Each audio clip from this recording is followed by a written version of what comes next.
का कोई सवाल है तो बताइए। प्रणाम प्रभु जी। हाँ जी, प्रणाम। बोलिए बोलिए।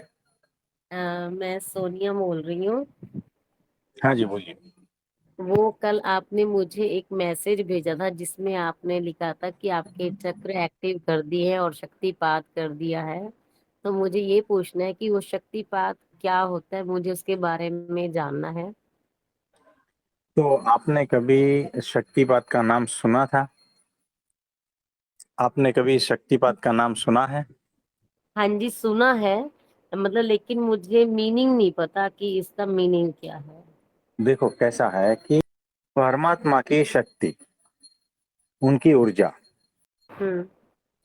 उसका किसी भी जो है शिष्य है उसमें हम्म। क्या कहते, आरोपित करना या उसको देना, उसमें ट्रांसफर करना, जो भी है ना। हम्म। तो देखो, ठीक। एक होती है नदी। नदी जो है अनकंट्रोल्ड है ना। हम्म।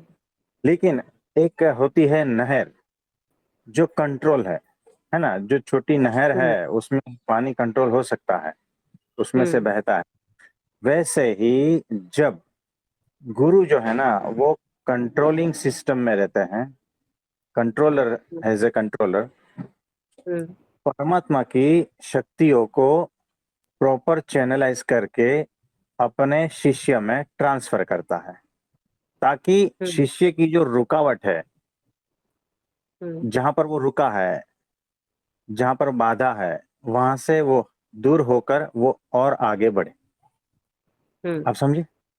तो हाँ जी, हाँ ये जी। बिना शक्ति का होता नहीं हम्म। है ना।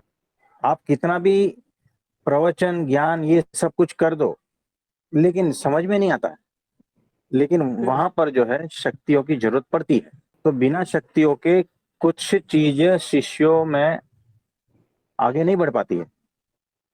हम्म। वो ब्लॉकेजेस वगैरह सब दूर नहीं होते हैं, सिर्फ हम्म। सुन सुन के नहीं होता है ना। तो शक्तियों की जरूरत पड़ती है। तो जहां जैसी जरूरत पड़ती है, गुरु वहां वो चीज कर देता है शिष्य को आगे बढ़ाने के लिए, है ना। तो इसमें बहुत हम्म। सारे प्रकार होते हैं। जैसे कि गुरु जो है अपने शिष्य को सर पे टच करता है, तो हम्म। उनके शरीर में कुछ वाइब्रेशंस या कुछ ऐसी चीजें भीतर परिवर्तित होती है कि जिनकी नाड़ियां खुलती है और शक्ति जो है अपने आप उसमें चैनलाइज होती है, बढ़ती है, हम्म। और ब्लॉकेजेस दूर होते हैं। तो शिष्य जहां पर अटका है वहां से और आगे बढ़ेगा, है ना। हम्म। तो ये होता है टच से। दूसरा होता है आंखों के द्वारा, यानी शिष्य को टच किए बिना हम्म। सिर्फ आंखों के द्वारा शक्तिपात किया जाता है। यानी आंखों के द्वारा परमात्मा की शक्ति को शिष्य के भीतर प्रवेश कर दिया जाता हम्म। है ना। और ये हम्म। सारा कुछ अच्छे के लिए होता है, इसमें कोई बुरी या नेगेटिव या उस टाइप की कोई ऊर्जा नहीं होती हम्म। है ना। प्योर डिवाइन एनर्जी होती है ये। हम्म। तो ये होता है आंखों के द्वारा। हम्म। फिर एक होता है शब्दों के द्वारा, हम्म। यानी गुरु के शब्दों के द्वारा हम्म। शिष्य के भीतर वो ऊर्जा आ जाती हम्म। है। एक होता है दर्शन के द्वारा, यानी हम्म। गुरु के दर्शन से आपके भीतर हम्म। में कुछ ऐसा परिवर्तन हो जाता है, कुछ घटना हम्म। घट जाती है, कुछ ब्लॉकेजेस दूर हो जाते हैं और हम्म। कार्य हो जाता है। हम्म। यानी गुरु का हर चीज प्रसाद के द्वारा भी होता है ये, हम्म। उनकी स्मृति के द्वारा भी होता है। तो अगर गुरु आपको कुछ खाना खिलाते हैं तो भी वो हम्म। एक शक्तिपात हो जाता है। तो ऐसे बहुत सारे विविध प्रकार है इसमें, जिसकी वजह से परमात्मा की शक्ति को प्रॉपरली आपके भीतर ट्रांसफर करते हैं गुरु। ये हम्म। होता है शक्तिपात। और ये शिष्य को आगे बढ़ाने के लिए होता है। हुँ, उनको उस स्थिति तक पहुँचाने के लिए होता है। आप समझे? हुँ। हाँ जी।